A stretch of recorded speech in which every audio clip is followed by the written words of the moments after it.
So I think we're going to start now, and if anybody joins, we can just readmit them as we go through. So welcome everybody to our first Youth Mobilization event. We are so glad that you were all able to make it today. First, we want to share that a recording of this event will be shared on Arlington Independent Media and then on the Sustainable Scoop's YouTube channel. You will be able to rewatch this event and share it with friends. We also wanted to remind you that the introduction and conclusion of this event will be recorded, but the breakout rooms will not. We want to start by thanking Eco Action Arlington and the Eco Teen Action Network for their involvement in planning this event. I'm going to quickly go over the schedule and layout of this event so you all have a sense of the timing. So from 7 to 7:30, we're going to do some quick introductions and also get some presentations from the Sustainable Scoop, and these 3 interviews will cover the topics of this evening's event. And then from 7:30 to 8, we will go into our respective breakout groups where we'll have further discussion and talk about action. And then from 8 to 8:20, we will recap from each group, and then we'll also hear a presentation on the importance of youth interviewing leaders and also being activists. So now let's get into it. We're not here today to just identify global issues. We already know how harmful climate change, plastic pollution, and hunger are. Instead, we want to focus on solutions to these issues. Let's turn our frustration into action. As indicated by the title of this event, our focus today is to mobilize and empower you all to take action, not just in your own communities, but also at the regional and national levels. First, Ellie and I are going to tell you a little bit about our story and how we expanded our personal interest of plastic pollution to the regional and national levels. For both of us, we realized just how large the problem of plastic pollution was, from just simple observations in our daily lives. Plastic packaging was everywhere, at the restaurants we ate at, the grocery stores we stopped at, and the schools we learned at. It only took these small observations to fuel our fire. Fall of our sophomore year, we created the Forestrology Club at Yorktown High School, with a mission to minimize single-use dependency and encourage responsible consumption through community action and education. We started to implement change within our school. As our club grew in numbers, we began to inform our classroom peers, friends, and family about the threats of plastic pollution and also simple changes they can make to their everyday practices to help them reduce their environmental footprint.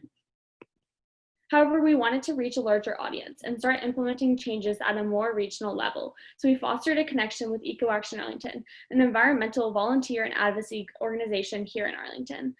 Our collaboration with this group resulted in opportunities to volunteer at local farmers markets, organize stream cleanups and fundraisers, and even lead a Straw-Free Arlington campaign to enlist neighborhood restaurants to shift to more sustainable practices.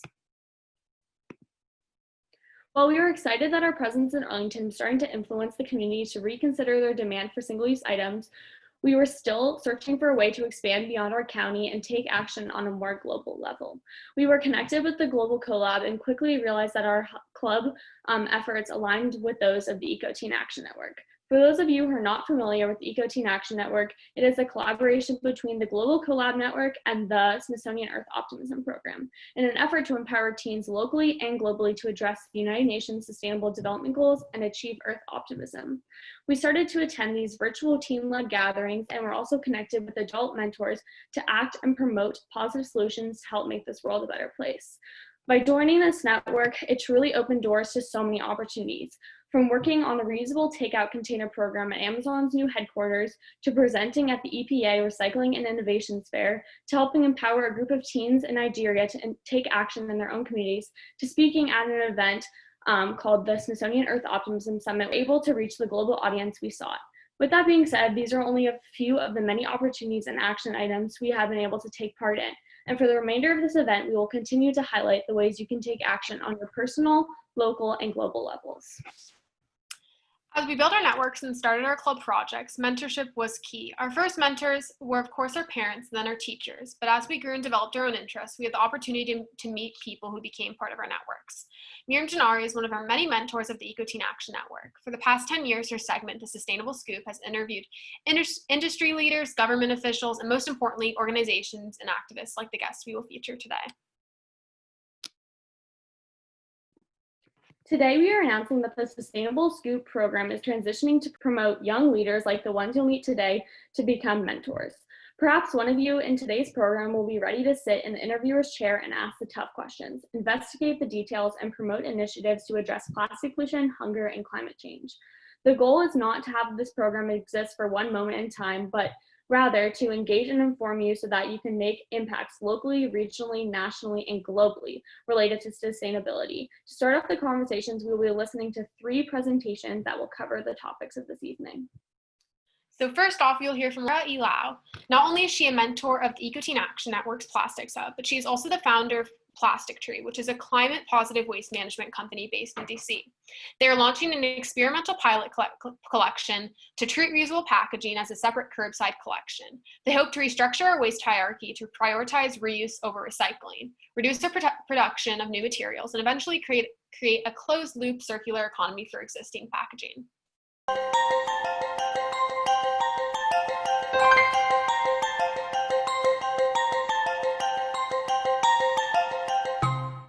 Hi, and welcome to another edition of the Sustainable Scoop. I'm here with Lara Ilao. She is the president and founder of Plastic Tree. Welcome.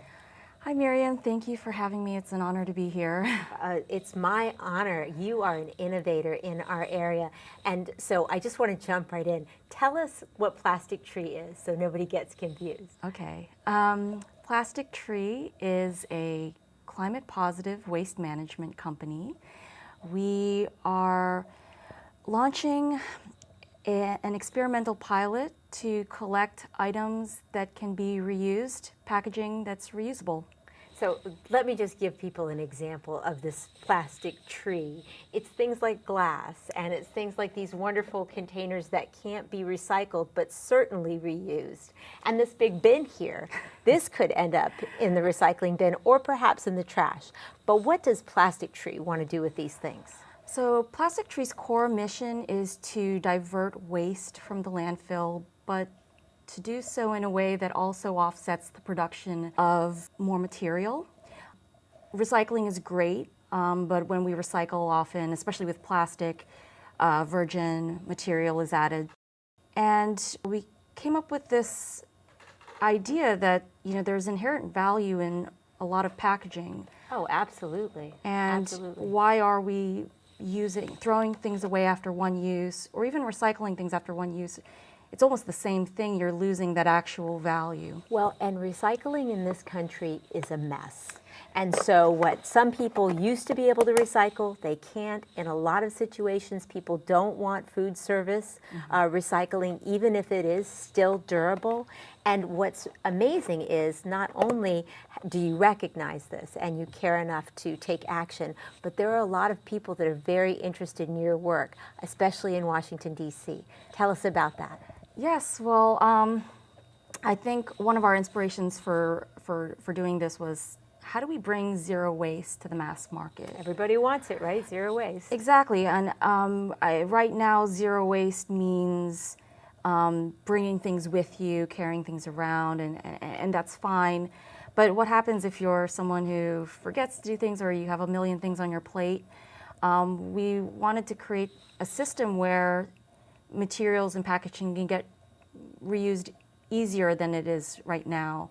I'm still encouraging people to reuse as much as they can in their home lives and to bring things with them, but this is kind of this safety net, this capture safety net. More than a safety net, you're going to do curbside. You are going to provide homeowners and businesses these gigantic bins or these kind of mid-sized bins in condos so that they can take these items and make sure that they're not only going to be potentially recycled eventually, but definitely reused. That's fantastic. Yeah, we want to create a more transparent collection. There's a lot you're going to have to figure out, like what items are going to be the most lucrative to see people recycle or to put into your bins.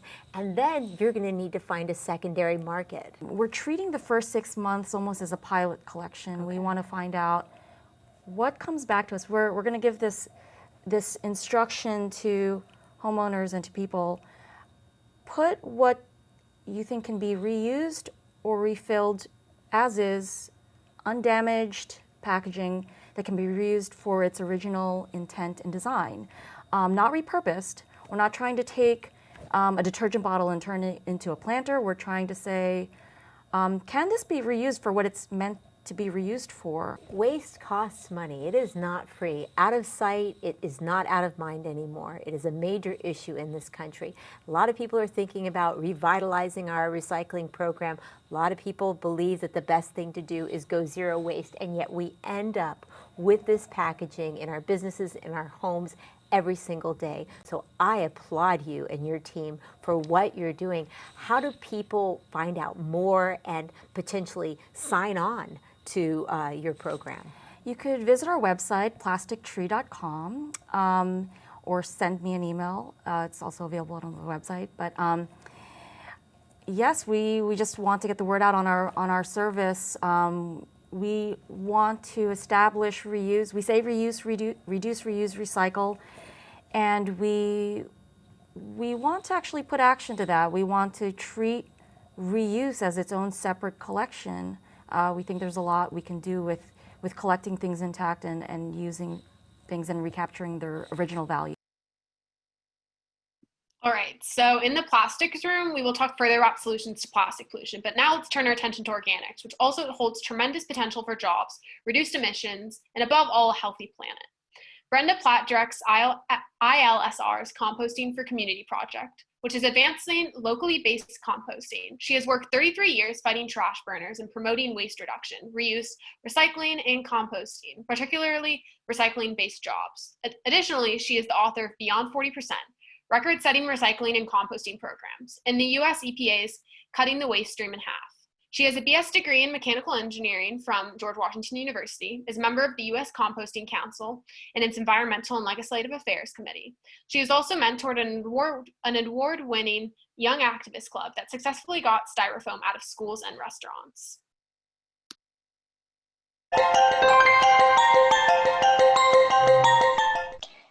Hello, and welcome to another edition of the Sustainable Scoop. My name is Ashley Chung. As a leader of issues related to hunger and resource management, I have the pleasure today to sit down with Brenda Platt from the Institute of Local Self-Reliance to discuss current conditions and opportunities related to resource management and composting. Welcome, Brenda. Hi, Ashley. Let's begin with a little history on the Institute for Local Self-Reliance. Great. So we're a national nonprofit. We were founded in 1974. Actually, we started as a neighborhood group in Washington, D.C. But really what we do is we challenge concentrated economic and political power, and we champion instead an approach in which ownership is broadly distributed, institutions are humanly scaled, and decision-making is accountable to communities. So we work in key sectors. We work in energy, promoting like community-owned, solar and wind, small scale. We work in community-owned broadband and promoting local pharmacies and local retail stores and hardware stores and bookstores. And then I work in the Waste to Wealth initiative, and I work on promoting locally based, recycling-based economic development and reuse, repair, composting instead of sending our trash to big corporate landfills and incinerators. The work you do is much needed. So I guess let's talk a little bit about composting and soil, an area that you've been working on around the country. How hard is it to make compost? And what would the world look like if people universally composted instead of treating food like garbage? I'm so glad you asked that. So compost is a soil amendment. It's not soil, and it's made through the natural biodegradation of organic materials like yard trimmings, food scraps. There is a science to it. You need to learn some basic things.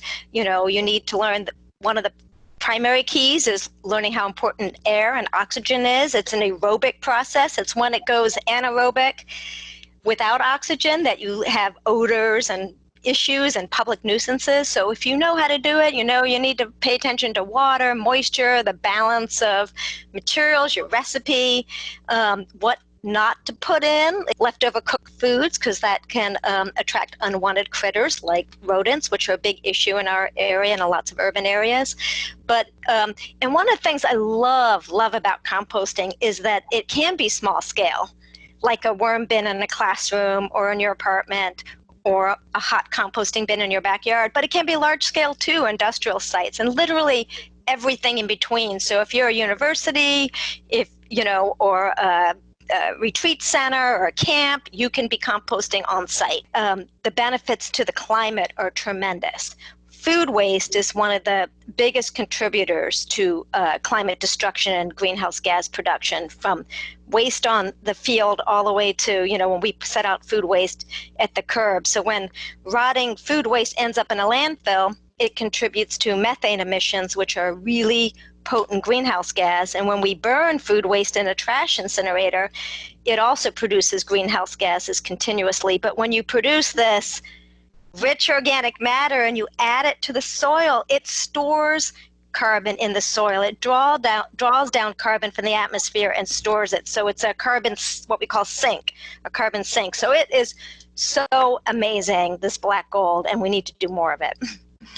It sounds like compost really has the potential to save the world. So it sounds like there's plenty of information to put aside as excuses that composting is too inconvenient. What about the economics of composting? Well, I think the economics are strongly in composting's favor. We did a report a few years ago I did on just home composting. It was a guide for home composting for local government, so they can see about what other programs around the country. And it showed that, we could divert just home composters alone by encouraging home composting, setting citizens up for success, giving them a bin, giving them like an economic incentive, like a rebate, training them, that they could be diverting, quite a significant amount of what they would normally put out the curb. And if local government is not collecting that as garbage, you're saving money, every week, every year, for as long as that household is composting. The beauty of composting is you could be doing it school gardens, community gardens, urban farms, supporting rural farmers doing it. There's often a regulatory pathway, but there's not a technical assistance pathway to get them the equipment and knowledge and training that they need to do more composting. So there's so much potential to save money and create local jobs and engage community and youth in the act of doing composting. Yeah, so I guess composting is the way to go, both environmentally and economically. Absolutely. I'll just add one other thing in terms of jobs, is that I did some studies over a number of years looking at the job creation. So if you have 10,000 tons of waste going into a landfill or an incinerator, it's one job. But when you send that 10,000 tons to a compost facility, even a commercial scale composting facility, it's 4 times the number of the jobs. But unlike an incinerator or landfill where it's just destroying those materials, when you're producing a final compost product, and you can now use this in, let's say, what's called green infrastructure, like rain gardens or green roofs or soil erosion control, stormwater management systems, you're creating new industries, and you can create an additional 6 jobs for every 10,000 tons made into compost. So the job creation benefits are tremendous when we do this instead of creating trash. Wow, that's incredible. I work with a lot of different young people who are really striving to make a difference and working towards a world without waste. And so I was just wondering, how do you think us young people can really make our voices heard? First of all, thank you for all your work. And I think there's so much power that you and other youth have. So grab that power, take it. And there's so many things you can do.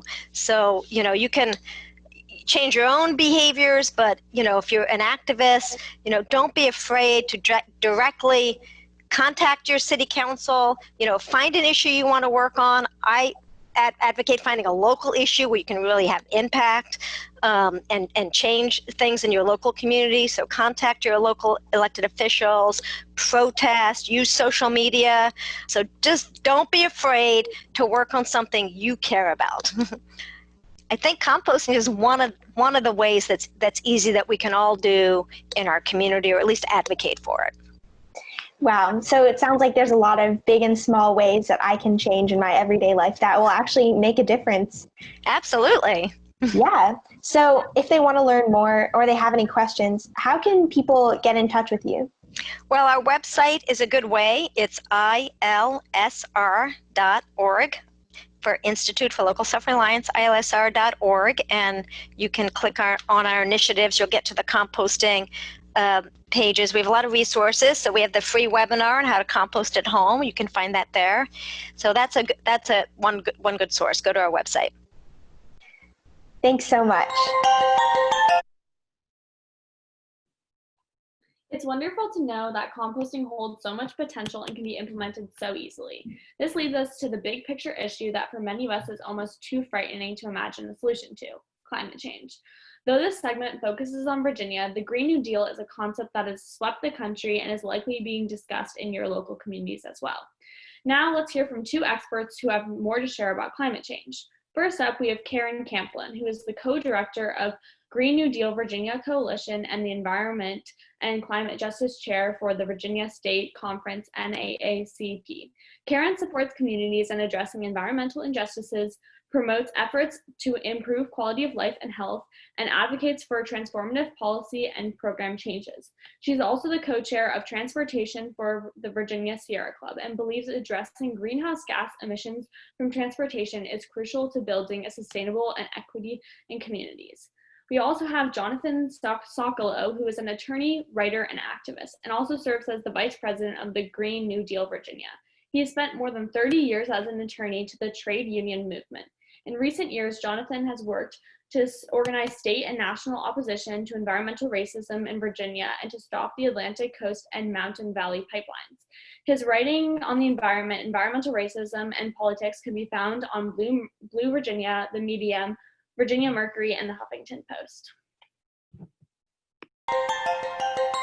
Hi, and welcome to another edition of the Sustainable Scoop. There are a lot of things to be concerned about between the economy, climate change, and social justice.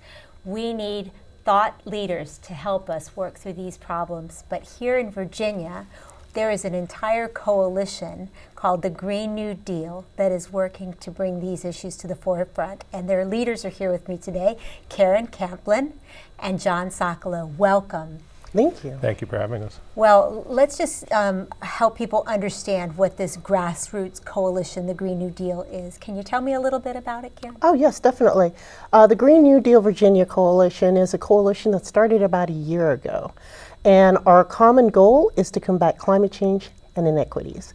And so we've been working on trying to find the issues that are problematic to our Virginians and trying to find the policy solutions. And Virginia's a unique state, right? We have mountains, we have the ocean, we have big businesses, agriculture. There are lots of opportunities if handled correctly. And John, you know this because you've worked in labor for many years. That's absolutely right. I spent 35 years as a practicing attorney in the labor movement, 20 of those years with the mine workers dealing with health and pension issues. We're going to transition to a green economy. I don't think there's a question about that. The question was, will it be a just transition?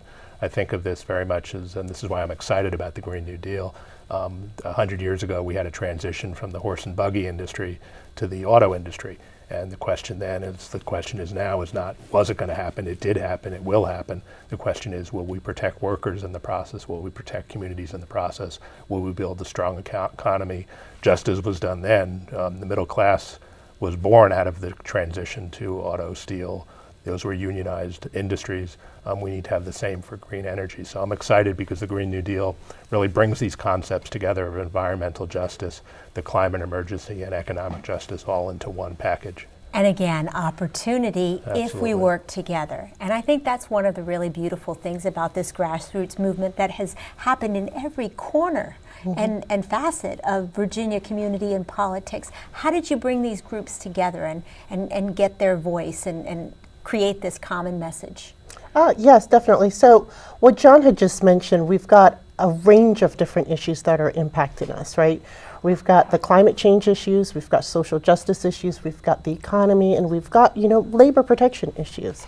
And so the common goal of the Green New Deal is to identify and bring everybody to the table regardless of where their background is. And the purpose of that is to break the silo, right? So we don't have environmentalists trying to solve environmental issues on their own. We don't have labor trying to solve labor issues on their own. We're all working together. So if you think of a three-circle Venn diagram, we've got the environment, we've got the economy, which includes labor, and we have social justice. And we put those circles together, that center shaded piece, that is the Green New Deal Virginia, what everything intersects, because that's the only way we can have a just transition to clean energy. And economy. really, in the center of that is policy. And that's where you've really got to mobilize people to understand the policy that will support that kind of change. So there's some policy that you're working to advance in Richmond. I know you're working on the Green New Deal bill, which is very exciting. What are some of the other policies?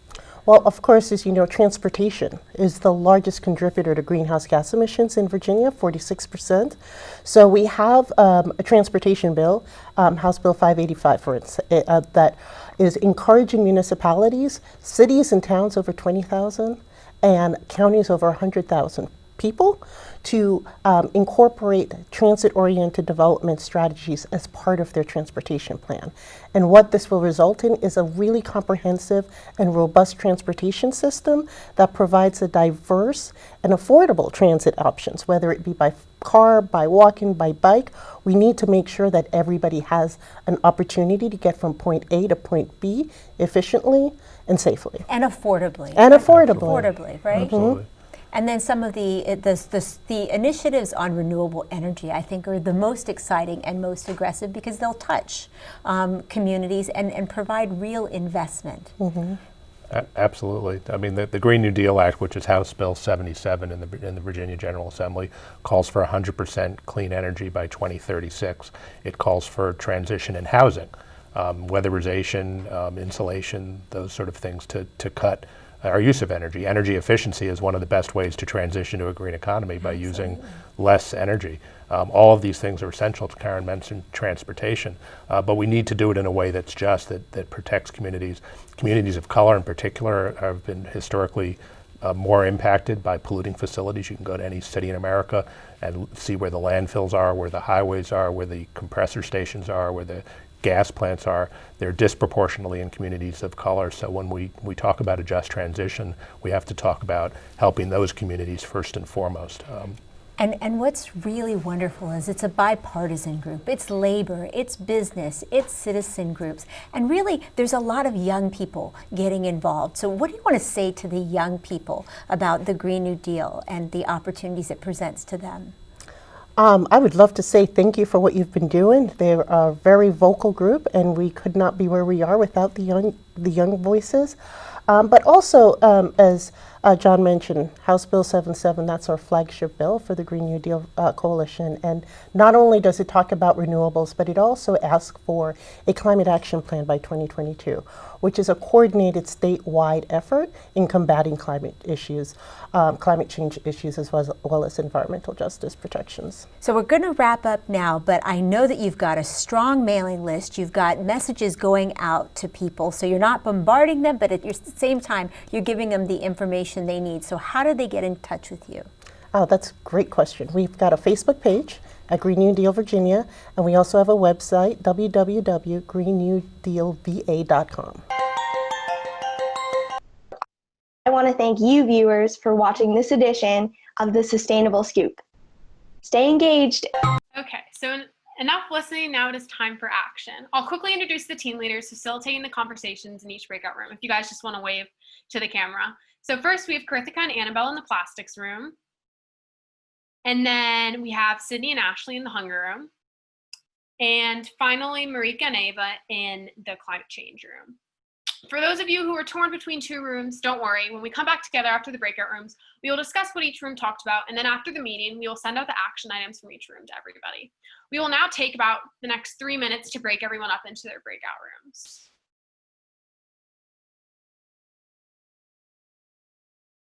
Eco Action Arlington protects and improves water, air, and open spaces in the Arlington community and nearby areas by promoting stewardship of our natural resources and connecting all citizens to practical solutions to achieve a sustainable lifestyle.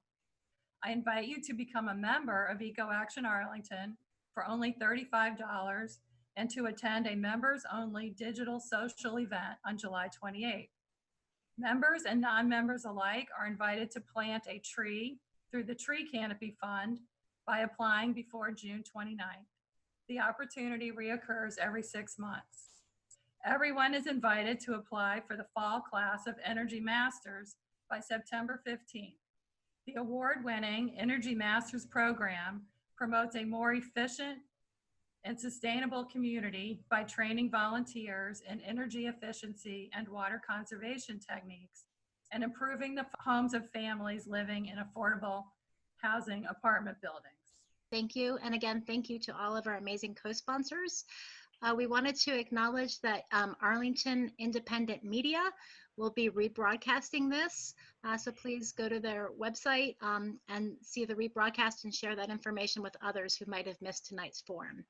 In closing, we just wanted to remind people to stay connected to Eco Action Arlington and our many opportunities to educate, volunteer, and take action on these important environmental issues that we discussed tonight.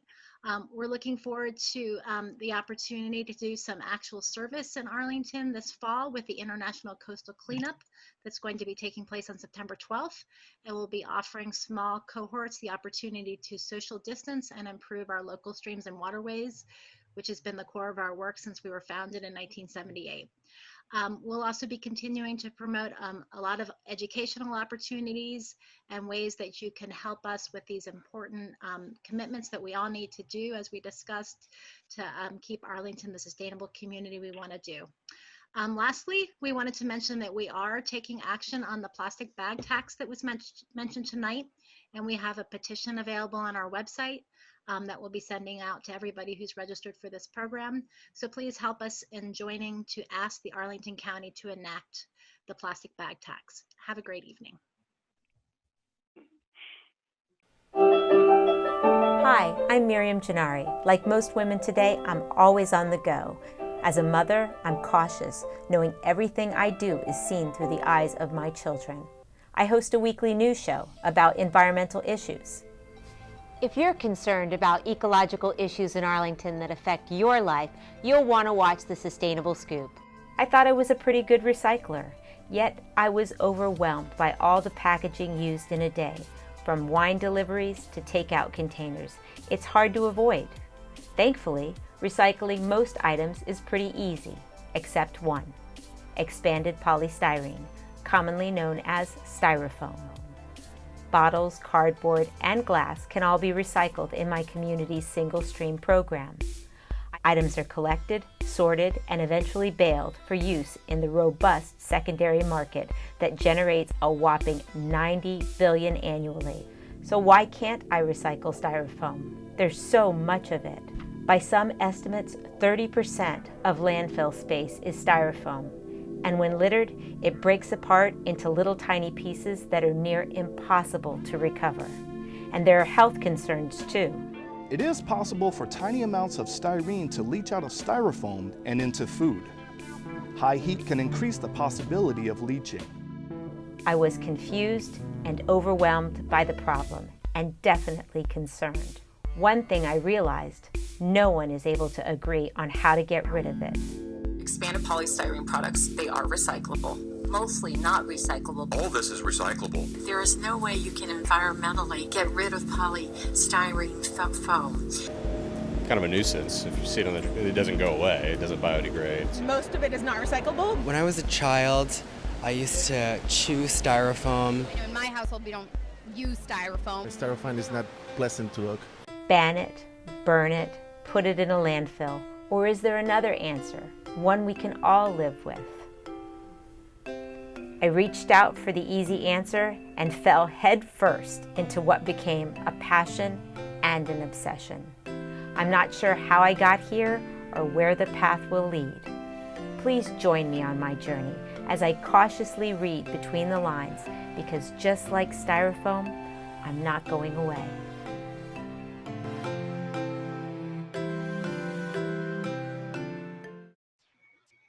I'm Kritika Layagala, and I'm one of the ambassadors of the Plastics Hub. I'm Annabelle Williams, and I'm a member of the Plastics Hub and one of the ambassadors for the Eco Teen Action Network Arts Hub. We are the two team leaders who led the Plastics Breakout Room during the Youth Mobilization event on June 22nd. In the Plastics Room, we went over how to take action on national, regional, and local levels, as well as how teens can make personal changes to combat plastic pollution.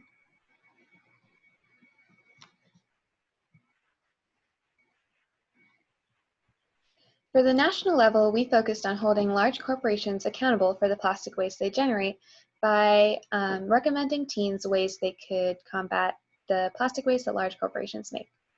One of the recommendations we made was starting a letter writing campaign to big corporations to ask for a closed loop recycling system.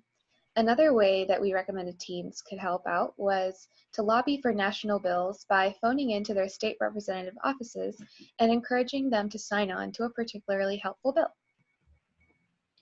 On the regional level, we focused on changing and advocating legislation that would reduce plastic waste, such as a plastic bag tax.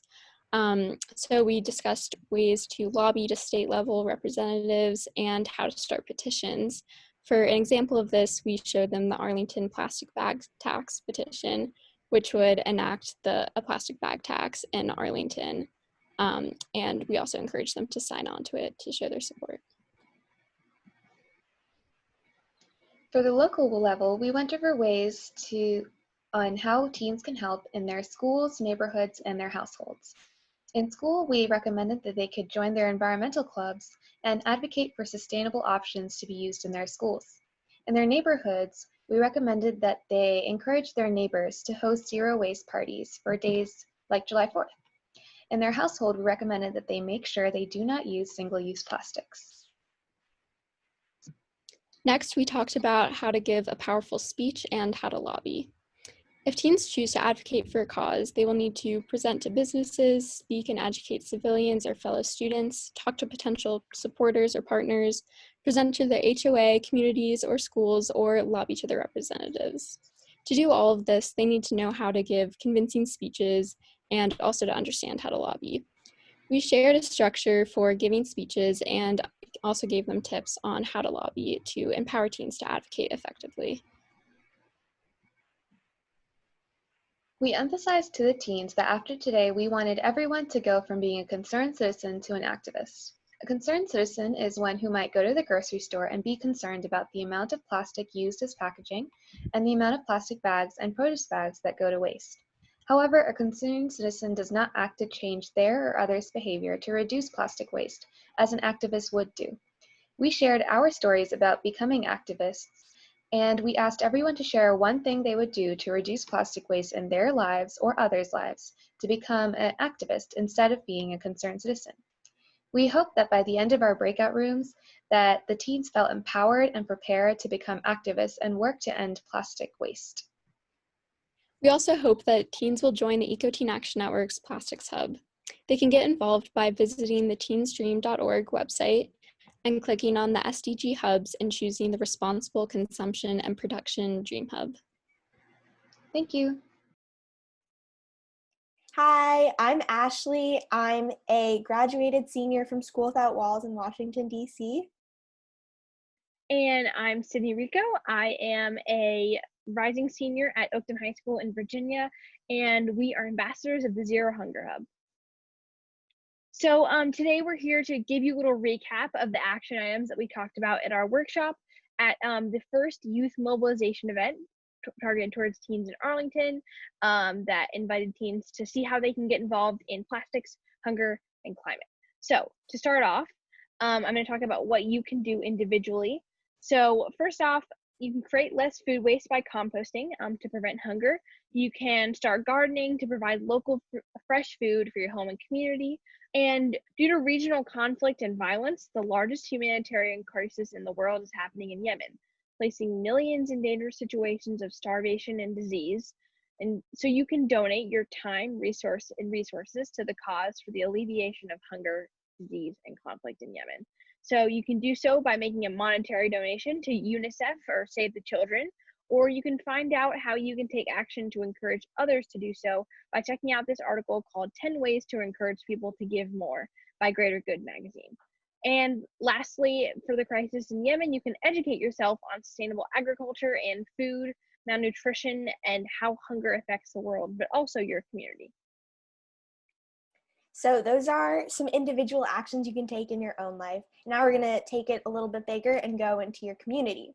So one step you can do is you can volunteer at local food banks, or you can donate to charities that already exist and get involved with them and fight hunger. So you can do that like across the US, in your own community, like right here in the District, Maryland, Virginia area, with organizations like DC Greens and the DC Food Project. And another thing you can do is look at your own places of community, like your school and your place of worship. And you can see how you can take action against hunger and create food sustainability by doing things like gardening and composting, which we already talked about as an individual action, but can also be applied to large areas. And another thing you could do is create your own movement to end hunger in your community, which Sydney will talk about. Absolutely. So an example of that is organizing a movement to end hunger by joining us on Sundays at 3 in our room, where we kind of give teens the tools to do so. So some examples of how we've done that is helping teens to organize initiatives like applying for a grant to launch share table programs in Washington, D.C., pursue and create social media campaigns, inspiring others to take action at events with audiences that need to hear our message, and creating infographics. So we've been here to support teens who want to take that next step and get organizing just like you can. Yeah, that's right. So regionally, there's one big thing that you can do, which is look at legislation in your state or your city or your county. And you can get involved in that.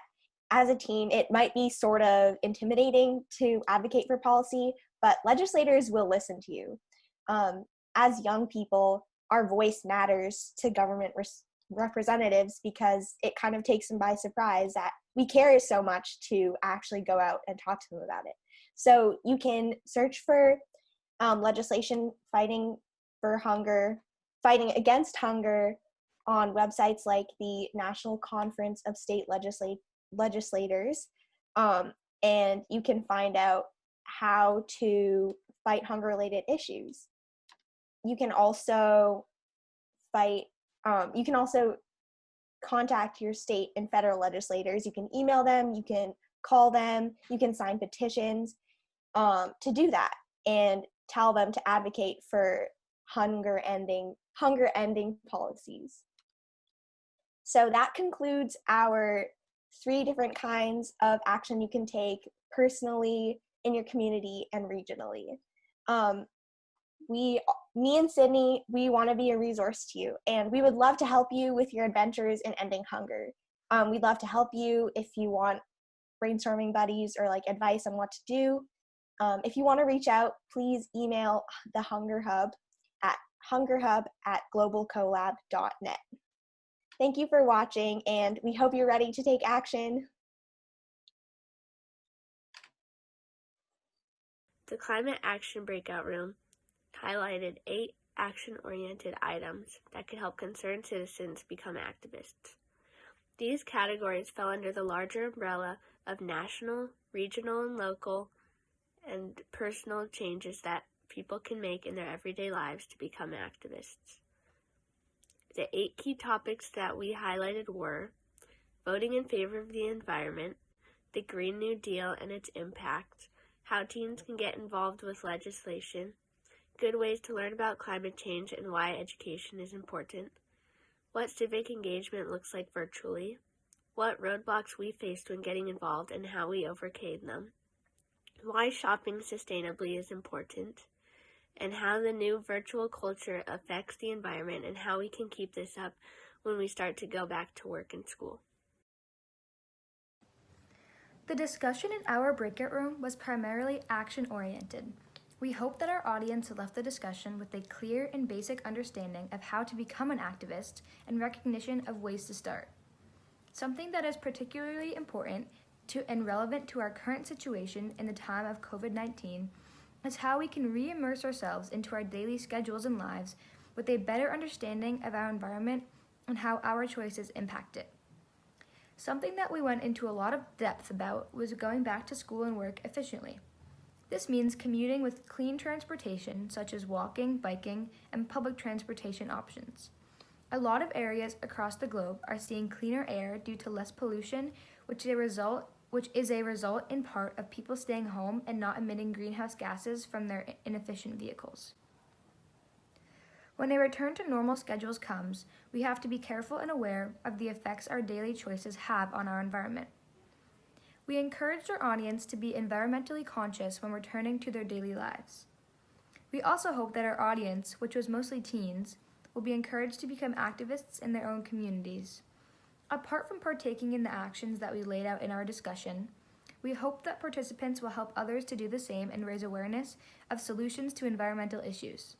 Lastly, we hope that you teens will join our Climate Change Hub or any other SDG hubs through the Global Collab Network at teensdreamcollab.org.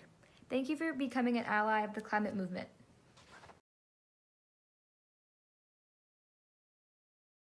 All right, those are some great ideas. I just wanted to point out one thing we talked about in the Hunger Hub, which is how racism really intersects with a lot of these problems. And so one way that we can address climate change and hunger and plastic is by looking at the roots of racism in a lot of these problems. So we're going to send all these action items that you guys talked about to each of you in an email and a follow-up email so you guys can be ready to take action. But now I'll have Alistair. Alistair Watson, a former Wakefield student and rising junior at Goucher College in Maryland, share a presentation on the importance of young people asking questions of their community leaders. Thank you, Ellie, for that warm introduction. So we have talked a lot about how young people can take action. And one way, which is overlooked, is conducting interviews. Now, we saw interviews being shown earlier in this program with Miriam Janari. Miriam, why don't you come off mute and just say hi so everyone can see you? Hi, everybody. So Thanks. you saw Miriam in the news booth, as I like to call it. Now let me explain the Sustainable Scoop. For over a decade, it has been a segment on Arlington Independent Media's weekly news program. Hosted by Miriam Shinari, who has a nickname for unrelenting persistence towards finding an alternative to styrofoam, the Styrofoam Mom, many stories, concepts, and innovations, and more have been uncovered from this news program. Yet, the most exciting and future-altering programs were the ones about young leaders, some of whom are featured in the documentary Styrofoam Mom. There is no doubt the Sustainable Scoop has made a difference in the minds of many, but given the urgent issues of the day, it occurred to me after watching the movie that we can't rely on our mothers to fix our problems, even if we aren't the ones who created them in the first place. That is why I and many young leaders decided to take on the Sustainable Scoop as our place to engage and enlighten. Every great science fair report, community service, and volunteer effort needs to have a place to go and grow. Our stories, your stories, and the headlines needed to evoke change must be uncovered by us, young people. Thank you, Styrofoam Mom, for setting the stage, but now we need to take the mic. I would like to introduce you to the next generation of reporting, the Sustainable Scoop. Easy to find at this link right here. On the site, none other than the documentary created by Miriam Janari herself. Everyone who came to the event gets to watch the documentary for free. Here is how. Go to the site and sign up for free.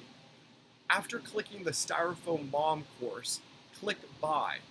And then put in the code one free showing of Styrofoam Mom. The code lasts until August 7th. We hope that you can watch the documentary as many times as you'd like and share it with your friends and family. I can tell you for certain it will change you and the people you share it with. Miriam, could you please play the clip of Kayla and Ellie? Hello and welcome to another edition of the Sustainable Scoop. Today we will be joined by County Board Member Matt DeFerranti. Our first question is, how do the priorities and policies of the board prepare our community to be resilient? And what does resilience mean to you? Arlington's tree canopy is essential to the future livability of the county. What is your understanding of the board's ability to protect the urban forest? Child hunger is one of your focuses, and one way to address hunger is to reduce waste. Yorktown High School students have established a composting program. Where does Arlington stand on composting? So this is one where you guys have asked 3 good questions in a row where I want us to be doing more. Students around the county are experiencing a new way of learning and engaging. How can students who are concerned about issues like climate change and plastic pollution best make their voices be heard? Just hanging out with people who always agree with you, as if it doesn't lead to a decision maker. I'm sure you've already seen that when you get a victory, when you work on something and then you get a change, it energizes all your friends, and it can bring a lot of new people to your cause. I, like many of you, am thoroughly impressed by that interview and feel so much more invested in the answers when young leaders like Kayla and Ellie are asking the questions. Miriam, myself, and others are developing a plan for the rest of our site. Our plan is to create a platform for young people to learn how to conduct an interview and share an issue about sustainability they want to spread by interviewing people involved or who have an impact on sustainability. Thank you. So now you saw the video clip from that interview, and as I was saying before, Ellie and I can definitely attest to the importance of interviewing these adult leaders. And from that interview, not only did we learn more about Arlington's stance on composting, zero waste, but we also felt like that our presence really empowered those county board members to get a better sense of the passion and urgencies teens like us are bringing about these environmental issues. So as we're coming to a close of this event, we invite you to share your favorite environmental organization, social media handles in the chat. We're going to work on continuing to engage, get social media presence.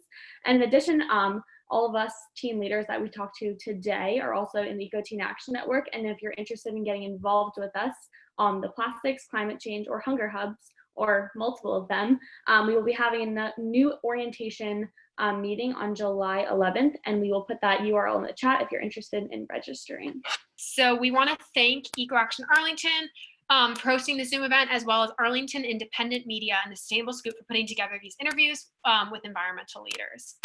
Finally, we want to thank everybody that participated today. Now that we've talked about how we as youth can engage at the local, regional, and national levels, we want to see you take action. Take the ideas we have discussed today and demand the change you are capable of making. Continue to reach out to the teens you met today and collaborate with each other. Along the way, it's inevitable that you'll face challenges, but this is all part of the process. Use denial and challenges to fuel your fire. We cannot be more thrilled to see how you all use what we've discussed today and take action. Stay tuned for our next youth mobilization event, which will focus on diversity, equity, and opportunity. Thank you all so much.